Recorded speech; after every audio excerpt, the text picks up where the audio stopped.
मुख्यमंत्री हेमंत सोरेन की पत्नी सह गांडे विधायक कल्पना मुर्मू सोरेन ने कहा कि झारखंड की जनता द्वारा 2019 में हेमंत सोरेन की सरकार को चुनने के बाद राज्य का चहुमुखी विकास हुआ है। जहां लोग महंगाई की मार से कहरा रहे हैं, वहीं यहां की जनता को अबुआ आवास, बिजली माफी, सर्वजन पेंशन योजना, हरा राशन कार्ड जैसी महत्वाकांक्षी योजनाओं का लाभ मिला है। उक्त बातें उन्होंने सोमवार को गिरिडीह जिले के धनवार विधानसभा क्षेत्र अंतर्गत तीसरी प्रखंड मुख्यालय में कही। दरअसल धनवार से इंडी गठबंधन प्रत्याशी निजामुद्दीन अंसारी के पक्ष में तीसरी मुख्यालय स्थित गांधी मैदान में चुनावी सभा का आयोजन किया गया था, जिसमें बतौर मुख्य अतिथि मुख्यमंत्री हेमंत सोरेन की पत्नी सह गांडे की विधायक कल्पना मुर्मू सोरेन हेलीकॉप्टर से पहुंची थी। इस सभा में उनके अलावे निजामुद्दीन अंसारी, प्रणव वर्मा समेत हजारों की संख्या में लोगों का जुटान हुआ। इस दौरान कल्पना ने केंद्र सरकार पर भी कई गंभीर आरोप लगाए। उन्होंने कहा कि झारखंड की जनता का 1,36,000 करोड़ रुपए बकाया है। झारखंड की खनिज संपदा को बाहर ले जाया जाता है और रॉयल्टी भी नहीं दी जाती। उन्होंने कहा कि यदि जनता इंडी गठबंधन का साथ देती है, धनवार से निजामुद्दीन विधायक बनते हैं और राज्य में हेमंत सोरेन की सरकार बनती है, तो पूरे राज्य की जनता विकास का एक नया रूप देखेगी। वहीं उन्होंने ढिबरा माइका मुद्दे को लेकर भी लोगों को आश्वस्त कराया। वहीं निजामुद्दीन अंसारी ने भी अपने विधायक काल की उपलब्धियों को गिनवाया। उन्होंने कहा कि खोरी महुआ अनुमंडल बनाने के लिए उन्हें काफी संघर्ष करना पड़ा। यदि जनता उन्हें मौका देती है तो धनवार में अधूरे पड़े विकास को पूर्ण किया जाएगा। इस कार्यक्रम की अध्यक्षता 20 सूत्रीय अध्यक्ष मोहम्मद मुनीबुद्दीन और संचालन प्रखंड अध्यक्ष रिंकू बर्नवाल ने किया।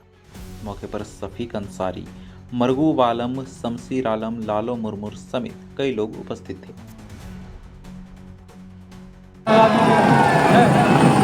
कल्पना मुर्मू सोरेन जिंदाबाद, कल्पना मुर्मू सोरेन जिंदाबाद, झारखंड मुक्ति मोर्चा जिंदाबाद, कल्पना मुर्मू सोरेन जिंदाबाद, कल्पना मुर्मू सोरेन जिंदाबाद, हेमंत सोरेन जिंदाबाद, हेमंत सोरेन जिंदाबाद, शिबू सोरेन जिंदाबाद, शिबू सोरेन जिंदाबाद।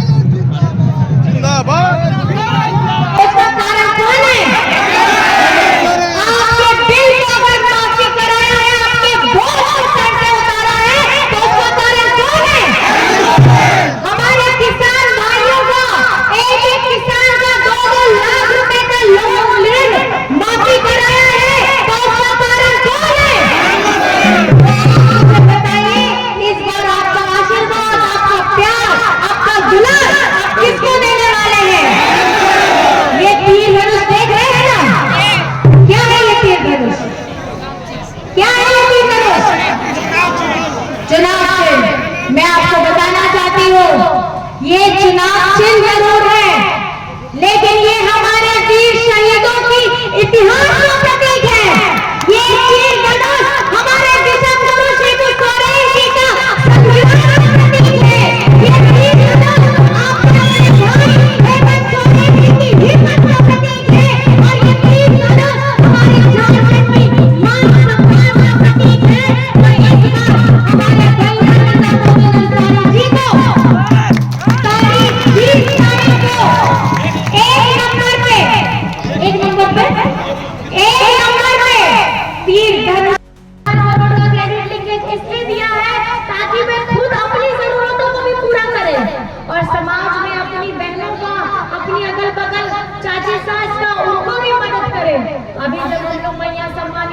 निकले थे, हम लोग 3 प्रमंडल घूमे थे, पलामू प्रमंडल, कोल्हान और दक्षिणी छोटा नागपुर। मैं आपको बताना चाहती हूँ, जब बहनें आती थी वो हमें यही बताती थी कि दीदी इस योजना के तहत मैंने अपना ऑपरेशन भी कराया था ट्यूमर का, और उसके साथ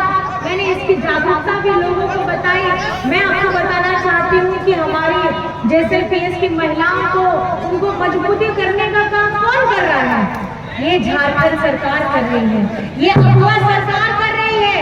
मैं आपको बताना चाहती हूँ कि जैसे ही हेमंत सोरेन जी हमारे लोगों के लिए, जो महिला गर्भवती हो, जो महिला लोग दिव्यांग हो, वृद्ध हो, उनके लिए बिरसा हरित ग्राम योजना लेकर के आती है।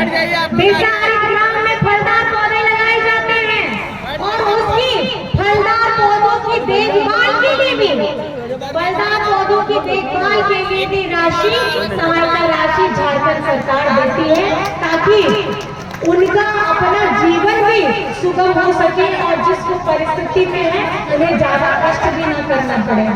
ऐसी सोच लेकर के हेमंत सोरेन जी सबके बीच में जा रहे थे। जब देखा कि हेमंत सोरेन जी को हमारे बुजुर्गों का, हमारे भाई दादा का ये रोजगार सृजन योजना के तहत बहुत लाखों भाइयों ने आज रोजगार सृजन की योजना का लाभ उठाया है, अपना स्वरोजगार शुरू किया है। किसी ने गाड़ी लिया, किसी ने सलून खोला, किसी ने अपना डीजे का सामान खरीदा, आज अपना स्वरोजगार खुद कर रहा है। मैं आपको बताना चाहती हूँ ये झारखंड की हजारों लाखों करोड़ों हमारे भाई, माता पिताजी, भाई दादा बहने, हमारे बुजुर्ग, आज जिन्हें हम पेंशन दे रहे हैं, आज मैं आपको बताना चाहती हूँ गर्व के साथ कि कौन किसके साथ खड़ा है, आप ही बताइए। यहाँ सब मिलजुल करके खड़े हैं, हमारी बहनें खड़ी हैं, युवा साथी खड़े हैं, बुजुर्ग खड़े हैं। आप लोग बताइए आप किसके साथ खड़े हैं? किसके साथ खड़े हैं? किसके साथ खड़े हैं? आज हमारा 1,36,000 करोड़ का बकाया है, इतने वर्षों का बकाया है। झारखंड की धरती से ये खनिज संपदा लेकर के जाते हैं और हमारा रॉयल्टी का चार्ज भी नहीं देते हैं। ये तो वही बात हो गया कि मेरे घर में आए किराएदार के तौर पे और किराया बिना दे करके रोज चले जा रहे हैं। ये आपको समझना होगा, 1,36,000 करोड़ किसका पैसा है? किसका पैसा है? आपका पैसा है। ये आपका पैसा है, ये आपके विकास में काम आता है ये पैसा। और अधिक स्कूल खुलते, और अधिक हमारे हॉस्पिटल खुलते, और हमारी रास्ता सुगम होती, हमारे लोगों को रोजगार मिलता, हमारे लोगों को पेंशन बढ़ता। लेकिन आज ये हमारे झारखंड के लोगों के साथ, झारखंड के आवाम के साथ ये हमेशा भेदभाव करते हैं। आज अगर आप मनरेगा में देखेंगे, मनरेगा दर में अगर सबसे निम्न करते हैं तो इन्होंने झारखंड को रखा है। दूसरे राज्यों में इसकी जो दर है वो सबसे ऊपर रहती है, लेकिन झारखंड का नाम सबसे नीचे आता है। इसी झारखंड की धरती को चीर करके ये खनिज संपदा लेकर के अपने राज्यों को चमकाते हैं। अपने एक राज्य को आगे बढ़ाने के लिए ये झारखंड के राज्य को पीछे रखते हैं। मैं ये सवाल आपसे पूछना चाहती हूँ, आज जिस तरीके से हेमंत जी अपनी आवाज को बुलंद कर रहे हैं, अपना आप लोगों का 1,36,000 करोड़ मांग रहे हैं, मनरेगा का हजारों करोड़ बकाया है, वो किसका है? वो आप लोगों का है। आपकी आवाज को बुलंद करने का काम हेमंत सोरेन जी कर रहे हैं। तो आपसे सवाल है, आपसे मैं पूछना चाहती हूँ कि क्या झारखंड की आवाम और खास करके इस सभा में उपस्थित हमारी जनमानस हेमंत सोरेन जी के साथ में है कि नहीं है? है कि नहीं है? और बहुत ठीक। मैं आपको बस ये बताना चाहती हूँ कि जिस तरीके से आज ये झारखंड बने हुए 24 साल हो रहे हैं, 24 साल में सबसे पहली सरकार किसकी आती है? किसकी आती है? और सबसे ज्यादा 20 वर्षों तक शासन कौन करता है?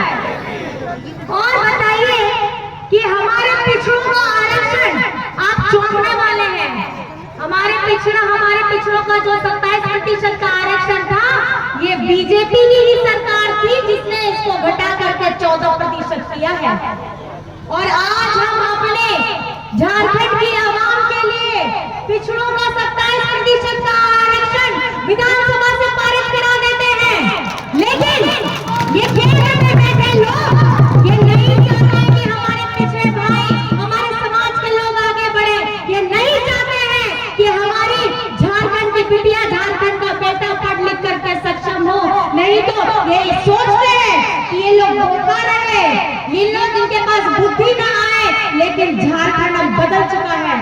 ये 20 बनाम 5 वर्ष अगर आज आप देखेंगे तो हेमंत सोरेन की हमारी महागठबंधन की ये सरकार ने इतनी गहरी और लंबी लकीर खींची है कि ये जब तक सोचेंगे एक जगह तक, हम उससे कई गुना आगे निकल जाएंगे।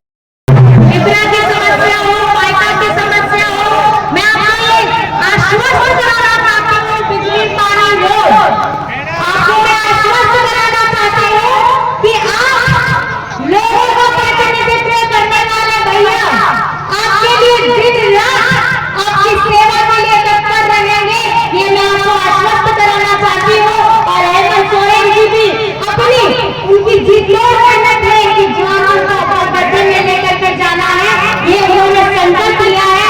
आप सभी से अरदास करना चाहती हूँ, अपने यहाँ अरदास कर दिया, नेहर कर दिया कि अपने बुलोन अपने बड़े 20 तारीख रे आस्था है एक क्रम संख्या के एक बढ़ती से बढ़ती वोट एम करते हैं अपने बड़े लोग पे और दादा को विधायक बनाते, दादा को विधायक बनाते और हमारा एम बेटा है दादा मुख्यमंत्री बना और वहां से संकल्प बताता क्या मेरा संकल्प सभा में चला आए मजूर बना दो अड़ी अड़ी बना लेते हैं सभी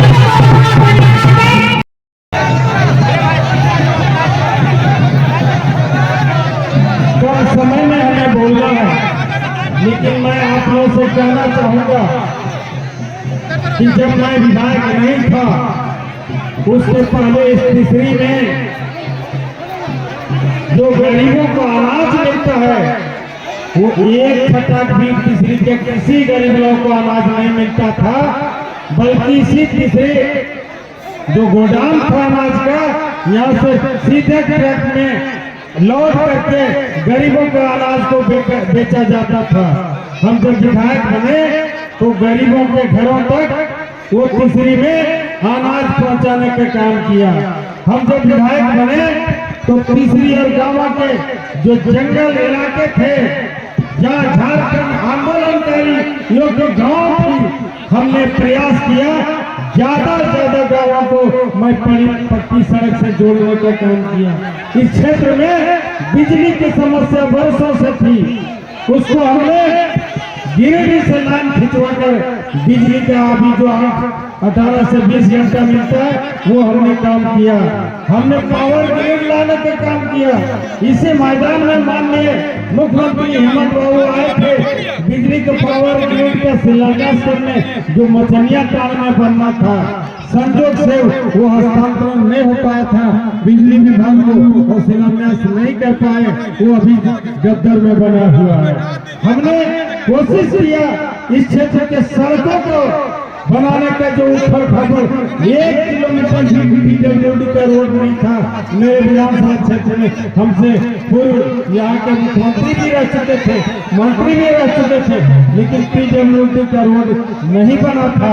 अगर बना था तो वो एक कोदईबाग का रोड बना हुआ था, बाकी पूरे विधानसभा क्षेत्र में कहीं भी पीडब्ल्यूडी का रोड नहीं था। इसी तीसरी के भर्ती पर मैंने चंदौली से चौवा कोल बिहार तक पीडब्ल्यूडी का रोड बनाया, राजधनवार में भी 5-7 पीडब्ल्यूडी का रोड बनवाया। हमने इस विधानसभा क्षेत्र में वर्षों से अनुमंडल का मांग था। हम जब विधायक बना तो खोरिया महुआ अनुमंडल भी बनाने का काम किया। हमने कोशिश किया था कि तिहरा और नवगढ़ चट्टी प्रखंड में तो दिन और आचार संहिता 14 में नहीं लगता, सोमवार को कैबिनेट था तो ये तीनों प्रखंड भी बनता। ये सब काम हमने किया, बहुत काम हम गिना नहीं सकते, लेकिन मैं कहूँगा कि आप लोग सबसे जो बड़ी समस्या है इस तीसरी के सरजमीन पर जो गरीबों को रोजगार मिलता है वो डिबरा उद्योग है, माइक्रो उद्योग है। मैं अगर विधायक बना, आप अगर झारखंड मुक्ति मोर्चा को वोट देंगे तो निश्चित रूप से 6 महीने के अंदर मैं डिबरा को चालू करा दूंगा। हमारी सरकार मैडम बोलेगी, सरकार की उपलब्धि वो दिलवाएंगी। और एक बहुत बड़ी उपलब्धि मैडम की है कि इसी मंच से लोकसभा चुनाव में घोषणा की थी कि हम तीसरी को डिग्री कॉलेज देंगे, वो अभी चुनाव सभा करने के पहले ही ये दे चुकी है, ये सौगात मिल चुका है।